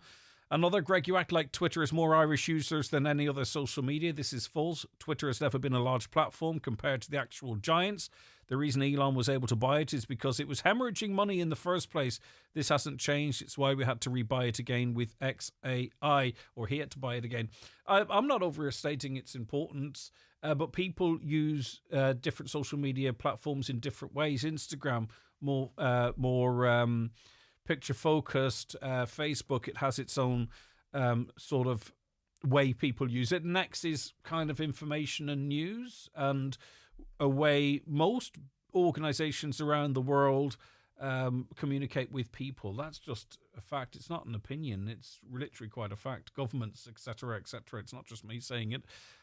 I don't think it's a huge hit. I don't think the X usage in Donegal's massive either. So I see both sides. I really do. Good luck if you're playing the bingo today. It's time for Vision Ireland Bingo on Highland Radio. It's Tuesday the 27th of January. You're playing on the brown sheet for the daily prize of €800. The reference number is S2. It's game number 5. The numbers are 78, 64, 18, 80, 33, 58, 88, 6, 54, and finally 40. Phone your claim to 9104833 before midnight, leaving your name, contact number and the name of the shop where you purchased your book, and we'll call you back the next working day. Get all your Vision Ireland bingo information at highlandradio.com. There's a French expression, tout compris.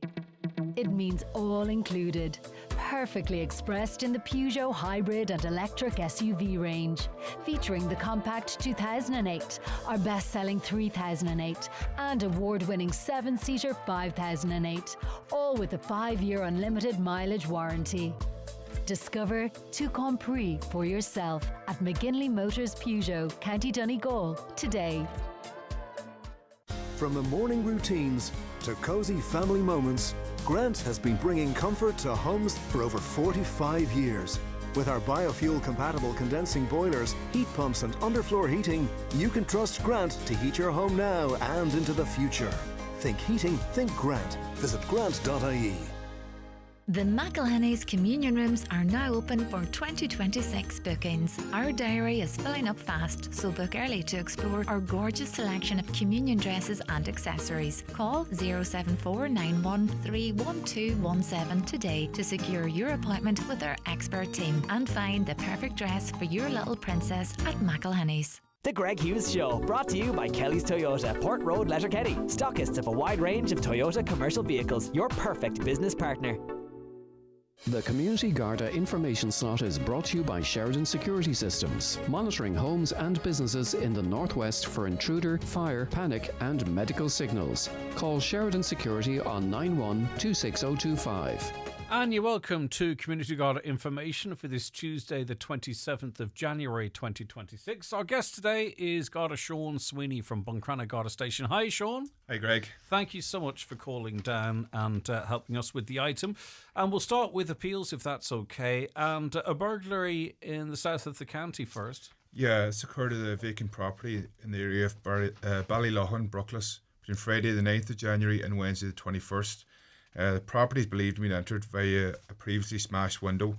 The furniture is moved around inside. The electric heating was turned up, and nothing's believed to be stolen, and there's no damage caused. So our appeal is then to be observed any type of suspicious activity, people or vehicles in the area between those dates. Or if you have relevant information, can you contact Ballyshannon 07198 58530. Your colleagues in Ballyshannon also dealing with a criminal damage incident in Donegal Town. Yes, occurred at the Mart car park in Donegal Town between 2 p.m. on Saturday the 24th January and 3:30 p.m. on Sunday the 25th. A vehicle broken down was left parked at the location. The damage was caused between those hours. So the front driver passenger side windows were broken and the rear, as was the rear window. Damage was also caused to one of the lights. So if anybody's any relevant information, again, contact Ballyshannon on 98 All right, that's broad daylight, and it's quite a popular area, so someone is bound to have seen something. Get in touch with Ballyshannon Gardaí. Dangerous driving incident in Killygordon next, Sean. Yeah, it's occurred at Carrickshandrum, Killygordon. This is the back road to the crossroads from Balbafay. It's occurred on Friday, the 23rd of January at 11:15 p.m. A silver Volkswagen Golf GTI, the partial registration of 08D, was observed driving at high speeds in the area, causing oncoming traffic to take evasive action. Was travelling towards the crossroads from Balbafay at the time, so our appeal to anybody who's along that route in the crossroads Killygordon area with dashcam footage between 11 p.m. and 11:45 p.m. Please, if you have it, make it available to us, and you can contact Ballyshannon again, the number displayed. Now, we are staying on the roads, and a road traffic collision in Culdaff being investigated. Yeah, it's occurred on a R238 in Culdaff. This is between Culdaff and Malin, near Temple Mile Crossroads. This is in the early hours of Sunday, the 25th of January, at approximately 12:40 a.m. The driver and one of the four passengers who was on board sustained injuries, which weren't threatening to receive medical treatment. Our appeal, again, is for dashcam footage around that time. Make it available to Gardaí, or if you've witnessed a collision, contact Buncrana on 93-20540. And a road traffic collision in Lifford being investigated. Yeah, appealing to anybody who travelled on the N14 between Lifford and Letterkenny with dashcam on the morning of Saturday the 24th of January between 6 a.m. and 7 a.m. Contact them on 9167100. Single vehicle road traffic collision occurred at Mullinagong, Lifford at approximately 6:40 a.m. that morning.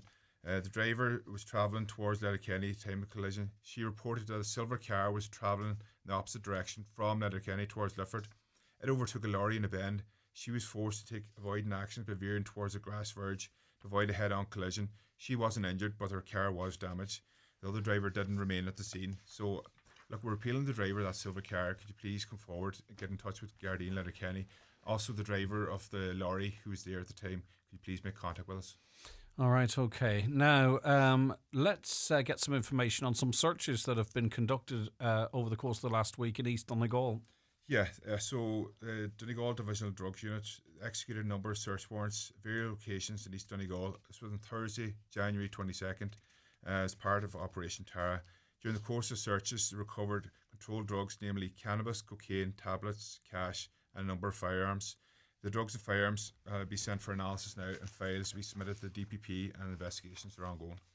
Right, now, just a reminder that Gardaí continue to police the roads, and a reminder of that. Recent instances, recent arrests. Yeah, so the Letterkenny Roads Police conducted a speed check on the N56, the 4-lane in Letterkenny on Sunday, January 25th.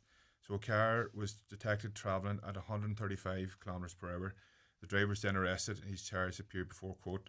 I just urge motorists to remember the speed limit in that area is 60 kilometres per hour. That's between the Dry Arch and the Polestar roundabout. Yeah, and also a reminder that there is a point at which these offences become arrestable as well, too, Exactly, which yeah. has significant consequences. It does. Right, that's incredible speed, 135 kilometres on that stretch, incredibly dangerous. Right, now, an update on some arrests that have been made. Yeah, so this is on Monday night, 26th. Again, the road policing units in Letterkenny detected a car travelling at 179 kilometres on the dual carriageway. So the driver was arrested and charged to court. The car was then seized under Section 109, and under this legislation, to get the car back, you have to apply to the district court judge.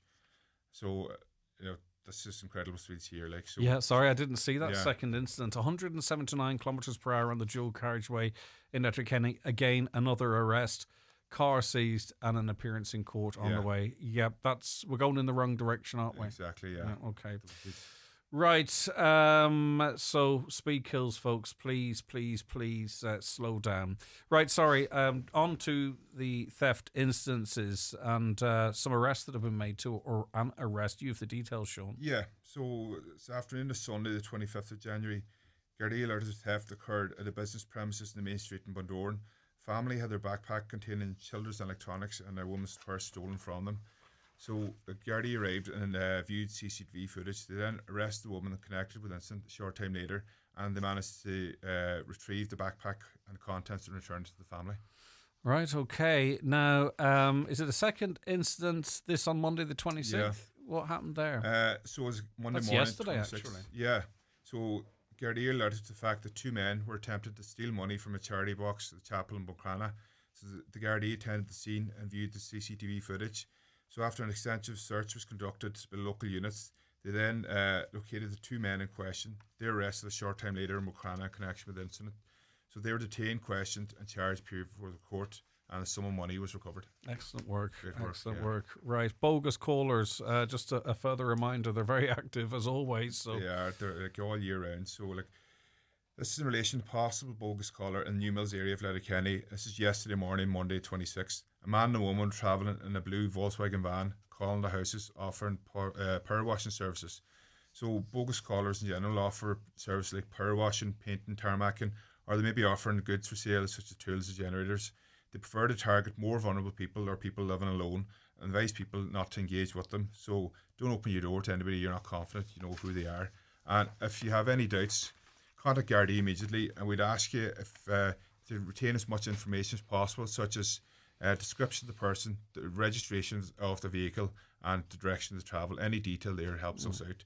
Ask to be vigilant, especially for your neighbours if you see anybody about. yeah, this is your home, this is your property. If you feel intimidated, if you feel under pressure, firstly, the chain's a fantastic way to engage with people without actually having to engage with them physically. But call the guards, that's what they're there for, and record any information that might be useful. If in doubt, keep them out. Now, God bless St. Bridget. She contributed so much, not least more recently, and I mean with this with no disrespect, a bank holiday in February. And of course, all bank holidays, all public holidays, present the same challenges, and just a warning of a road safety operation.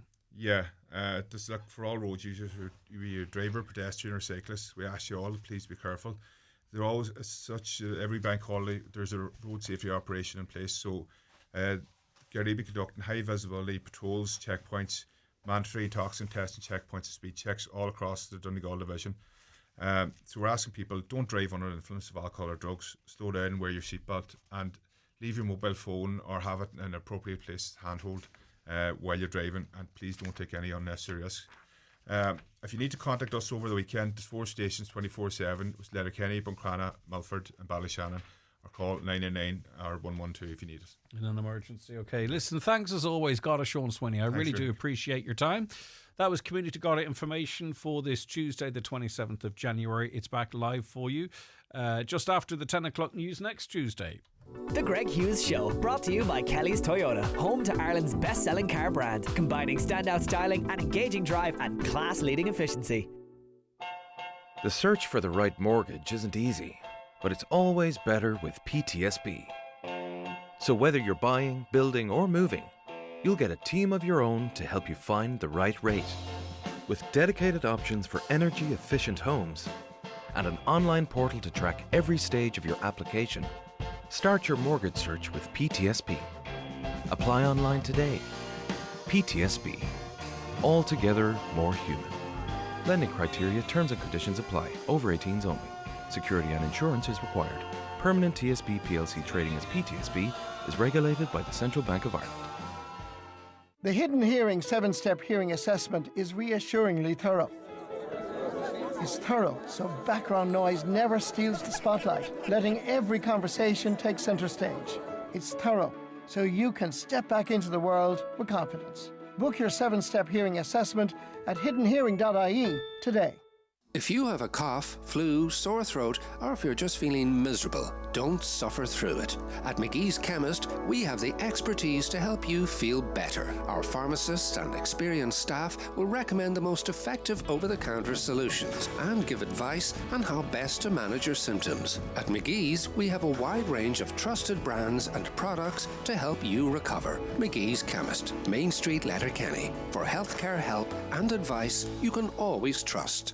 Monster Bingo every Tuesday night at Mulroy Woods Hotel. €3,300 must go with €1,000 on the last page. Doors open 7:30. Bingo starts at 8:30. That's Monster Bingo this and every Tuesday night at Mulroy Woods Hotel, Milford. Tá zlí afrathe inis chun cuaram sláinte léithú le dhéanamh níos éasca. Den chéad uair by cógasóirí an an eide sa thuirtstadt le haid riont mionreachtaí sláinte. Bain servís chóirliúchan phríomháide seo fáil gogus lena ran fórtacha, chun rochtan níos tapúla chuaram sláinte a chinsú do riine fud na héireann. Le haid tuile eolais téigh gov.ie/common conditions service. Teachtareacht ó rialtas na héireann. Are you building, rebuilding, or simply improving your home? Come along to Donegal's premier gathering of home building professionals in the Northwest. Donegal New Build and Rebuild 2026 will take place in the Mount Errigal Hotel, Letterkenny. Admission is free to this 2-day event from Saturday 7th until Sunday 8th of February. This ad is sponsored by McGee Insulation. We're joined on the programme now by the Bishop of the Diocese Raphoe, Bishop Niall Cole. Good morning to you, Bishop. Thank you so much for joining us. Good morning, Greg. How does the title sound? I know it's not about a title, right? But, you know, it must feel a little surreal still, does it?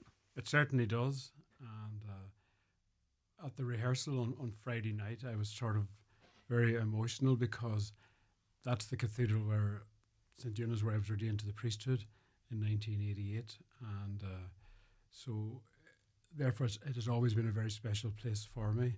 And I think of my days of when I was studying for the priesthood, coming into the cathedral, and I never would have thought that I would become Bishop of Raphoe. And so I'm very humbled and very honoured.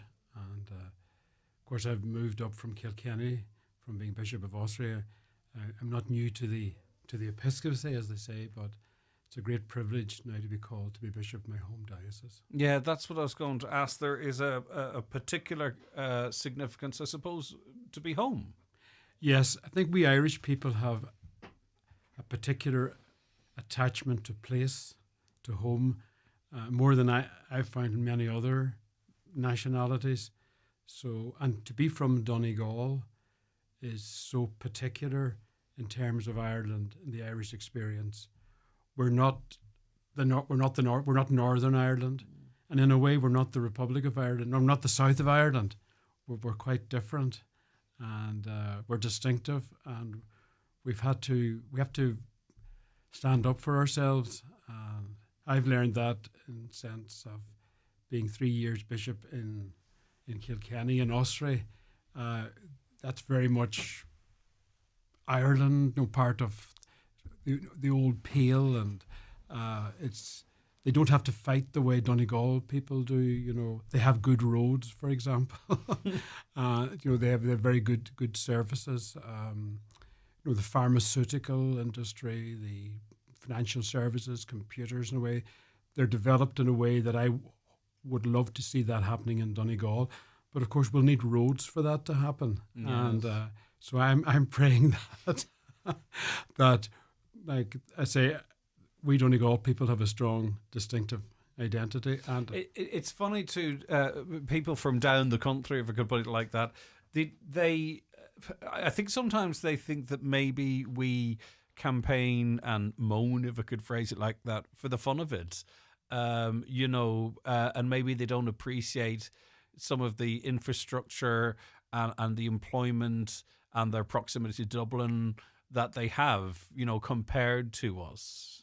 Greg, I think you're flattering yourself. Right. The people down there, it's that they don't give Donegal a second thought. And I mean that, like, I love them, many of them are my friends, but in a sense it's so far away. And when most people say, we're growing up, the troubles were on in the north, so they regarded, the 6 counties, Ulster, as very dangerous, and they weren't brought to it. They didn't visit. And so they, I say that the one time a lot of people in the south did visit Ireland was at the end of the pandemic. Do you remember that summer? And the staycation. The staycation, and the Atlantic Red Atlantic Way. So many people have told me how that was their first time in Donegal and how beautiful the county is, and how sorry they were for me that I was out and did I miss the mountains and the hills and the beaches? And I said I certainly did. But Kilkenny and Laois and that part of the country have their own attractions as well. You mentioned your ordination in 1988. What age were you when you were drawn to the church, if that's what it felt like, or that you were considering a life in the priesthood? I went immediately after the Leaving Cert, and just remember the day of Irish in the Leaving Cert. I went for an interview to the bishop's house and climbed up those big steps, and old Bishop McFeely, it was his last year. He interviewed me and a few other students. That was way back in 1981. So then I started in Maynooth in 1981, and there was a few other. So you actually that conversation obviously aligned to where you were at. So you enrolled in Maynooth in the same year that you met the bishop. Yes. Yeah. Okay. Yes. The old word was I was nominated in September then as a student. Yes. For the Diocese of Rafo.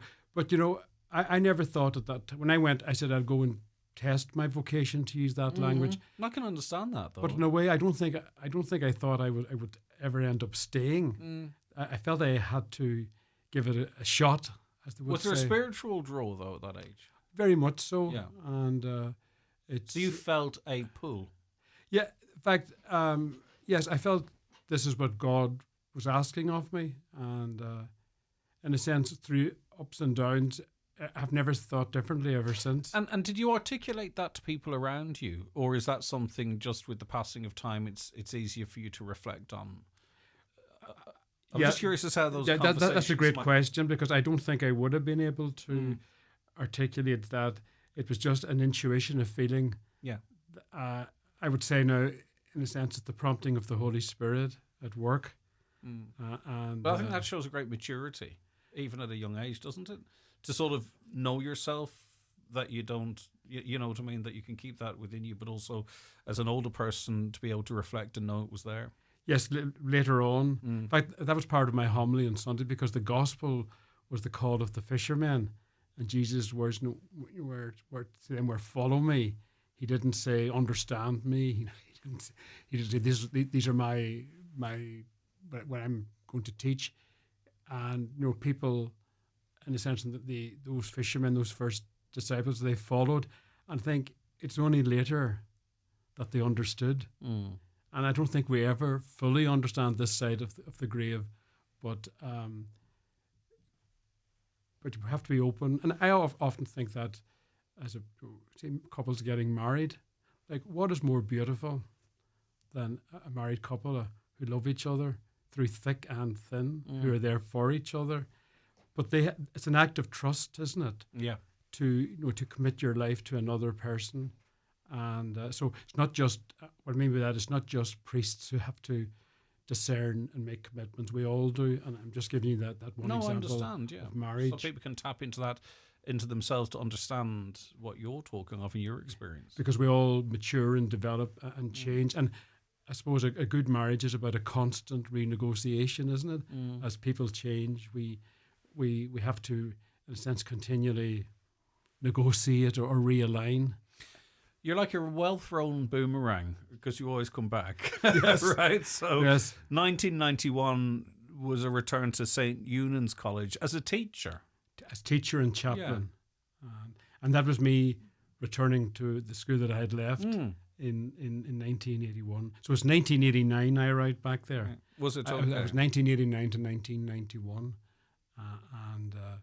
Until 91, of course. 91, okay, yeah. So it was something of a first full circle for Yes. you. And you continued studies. Yes. That was a choice. Well, actually, no, Bishop Hegarty sent me first for teacher training, and then I returned to Rome and I did further studies, a doctorate in theology. That was from 1992 to 95. And then I taught in a seminary for a few years in Carlow. And then I returned to Boomerang, as you say, to Donegal. I was curate in Dunlow and teaching and chaplain in the Rosses Community School. That was a great time for me as well. And then after that, because I had an academic background and a teaching background, I was suitable for a job in St Mary's University College in Belfast, which is a college of Queen's University. So I was there for about 18, 19 years and teaching teachers, primary and secondary. And And have you seen your movement as a gift, if you know what I mean, or has been a series of emotional pulls? Now, I know there's a sort of an acceptance that really you can never become too attached because you never know at what point you might have to leave. So has that been a gift, the times that you spent in certain places and then moved to others, or has it been a series of breakups? Well, moving is always difficult. To uproot is always difficult. But in a sense, the life of the priest is like that, that you're sent to where the need is. And so that's what happened in my life. I had both the pastoral background and the teaching background. So tasks came my way, and they found it hard to find people to teach theology. Then by 2020, Bishop McGuckin was sure that it was time for me to return. Well, I would argue this is actually the peak of your career, your life so far, because you were blessed with Drumholm. Yes, correct. Where you have roots. and I was there, at the height of the pandemic. Yeah. The church was closed nearly all the time that I was there. But in a fabulous way, I got to know a lot of people very well, because lots of people came to the parochial house to meet me. Mm-hmm. And they were curious as to who this new priest was. And then as well, they were anxious, the old and the sick were anxious that they would still be visited by the priest. So with the pandemic restrictions, I just couldn't go willy-nilly. So I said if people rang and wanted me to come to visit them, I would. So I did. And so I got, and remember back in the pandemic, there was less pressure, less rush. So I had the privilege of visiting lots of old people and throughout the parish of Drumholm, and the time to talk. Yeah. And I look back on it now as a great privilege. Mm. And then I was moved then to Town of Willie, and again it was quite the pandemic restrictions. We were just beginning to emerge from them. It was a strange time, wasn't it? It really was. But there's a lot of good in that time, that we had time for things, time for family. Time for friends. We did, and I think we ended up with a better understanding of things as well. I think we got a better understanding of isolation, loneliness. Yes. Things that people endure all of the time and continue to do so. And I think actually we've forgotten some of the lessons learned, but we all got a sense of what rural isolation, for an example, can feel like. Yes. So, do you aspire to be a bishop as a priest? Are you allowed ambition? Not you personally, but because obviously we've had to jump quite a far way forward, and we're almost right up to your appointment as Bishop of Ossory. You pronounce it differently. How do you pronounce it? Ossory. Ossory, okay. Yeah, that's correct. So we're almost getting to that point now. Does a call to be a bishop come out of the blue? It does. Yeah. You don't canvass for it. It isn't advertised. But there's a process that is in place. People are written to and are asked to nominate candidates, and there's quite a close scrutiny. And your question, I don't think anyone would aspire to be a bishop. I don't mean that. That's not false humility. It's a difficult old job, and it brings a lot of responsibility. Yes. And the only way that one can exercise the office is that if the people and priests, in a sense, support you and pray for you, and work with you, because often you have to make decisions. Well, the book also stops with you. Absolutely. It's not like in certain businesses people can be quite clever at moving responsibilities around, if you know what I mean. But ultimately, the book stops with you. Yes, and so that's very. So I have 3 years of experience of that now, and we're living in a changing church. There are fewer priests.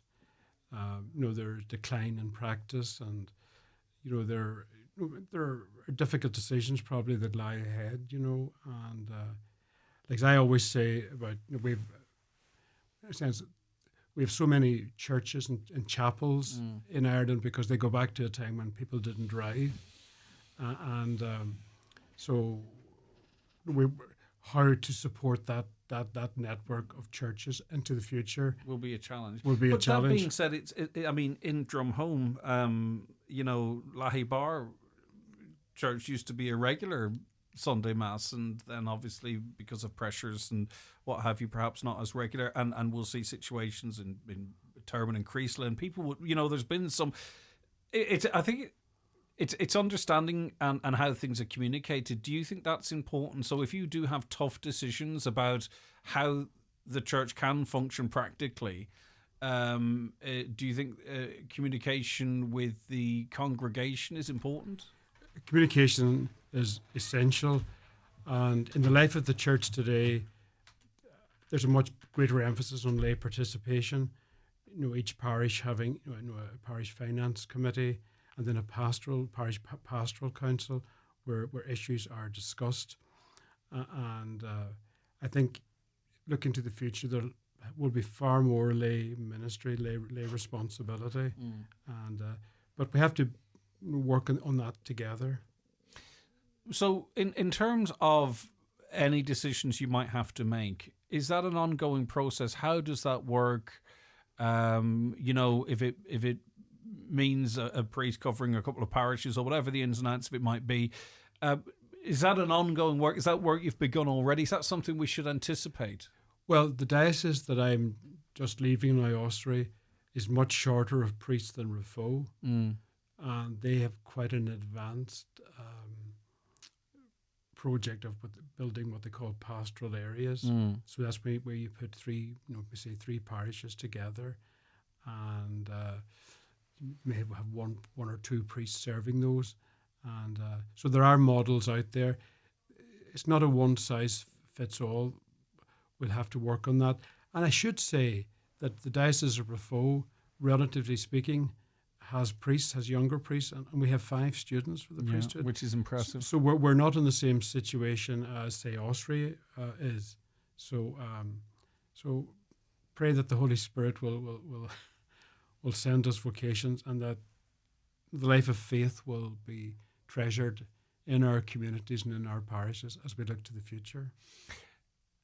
If you were Jim McGuinness and you had a 3-year plan, okay, but in terms of, I'm on about now, not whatever decisions that you may have to make, but in terms of where you'd like to see the church in its place amongst the community and participation on it and in it, is there anything that you would like to do over the next number of years different? You asked me earlier about my student days. Yeah. I remember in 1987, just the year before I was ordained to the priesthood, Cardinal O'Fee spoke at synod in Rome called by Pope John Paul II. And in it, at it, he said on his feet, he coined a phrase. He says that the task of the church today is to awaken the sleeping giant of the laity. So I think that image is wonderful, that the church is the people of God, and trying to help people awaken to their faith, to the fact that they're loved by God and that they're called to love of God and neighbour. They're called to build the kingdom every day. And that's my priority, is to help awaken people to the meaning of their baptism. And when I was in Drumhome and in Town of Willie, I think the ministry I enjoyed most was baptism, because at the actual liturgies, you had a chance, and in the preparation, to talk to the parents about the meaning of the faith. Yeah. And see, I think in Ireland in the past, faith was something tribal. It was handed on in a tribal way. It's like in Kilkenny with the hurling, they're hugely into the black and amber, and they don't have to think about who am I going to support. They're born into it, and Donegal's just the same. Yes, with our saying Gaelic football, but in a sense that's what religious faith used to be like. You were born into the Catholic tribe or the Presbyterian tribe or the Church of Ireland tribe or the Methodist tribe and whatever, and the transmission of faith was easy. Today, the transmission of faith is not easy because we live in a very secular, materialistic world. But that's not to say that having in a sense experimented with that post-Christian world, that many people will say, listen, we want more for our children. We want more in terms of giving them a meaning and a purpose in life. We want to teach them to pray so that they'll know that they're never alone, especially in the most difficult situations. So what I'm trying to say is, I think there's every chance that many people will make the choice of faith, but it will not be in the tribal way of the past, but in the personal way that's suited to today. Okay, and the challenge is reaching those people, and it sounds very much like a challenge you're up to. Yes. Bishop Niall Cole, thank you so much for joining us. I Thanks, wish Greg. we had more time, but the news is upon us, and we look forward to chatting to you again into the future. Thank you so much. Bishop Niall Cole, Bishop of the Diocese of Raphoe. The Greg Hughes Show, brought to you by Kelly's Toyota, with a range of offers now available for 261 on our impressive lineup of hybrid, plug-in hybrid and electric vehicles. It's an out-of-this-world Euro Millions jackpot of an estimated €110 million. Play responsibly, in-store, in-app or at lottery.ie. The National Lottery. It could be you. 2 words that could derail the start of your day. No milk. Ugh. Who finished the milk? Was it Jenny's overnight oats, Jack's protein pancakes, or one of Dad's late-night cereal snacks? Ugh. And who put the empty carton back? Ugh. For less Ugh. and more. Sign up to mymilkman.ie and have fresh Avonmore milk delivered to your door. Mymilkman.ie. Fresh milk is just a click away. Looking for something to do this January? Make a day of it at Century Complex. Enjoy movies, great food, games, and let the kids burn off the energy in Century Play. From family days out to relaxing catch-ups, there's something for everyone under one roof. Visit centurycinemas.ie or call 07491 21976. Trade up for 261 with Opel and drive into a new year in style. Discover the Corsa, Mokka, Astra, Grandland, and the all-new Opel Frontera. It's back and ready to test drive. With a 5-year unlimited mileage warranty, flexible payment options, and a €1,000 trade-up bonus across the entire Opel car range. It's the perfect time to find your new Opel at Manor Motors Opel. See manormotors.ie for details. If you're fitting a new kitchen or replacing some tired appliances, now's the time with the Ben Sweeney Euronics Kitchen Bundle. Get a single oven and hob, integrated dishwasher and fridge freezer, wash machine and tumble dryer, all for just €2,000. Other kitchen bundles are available on request. Call us today or visit Ben Sweeney Euronics, Port Road, Letterkenny, in the shopping centre, Dunlow. Highland Highland Radio weather updates with McElhenney's. Looking for the perfect outfit for an upcoming event? We have new occasion wear styles arriving every week. Visit us in Ballybuffet or shop online at mcelhenneys.com. Heavy rain this morning will gradually clear early this afternoon with heavy or prolonged showers following. Temperatures of 7 to 9 degrees. Those winds fresh to strong east to southeast with gales near coasts. That's where we leave it on the programme for this Tuesday. We're back tomorrow.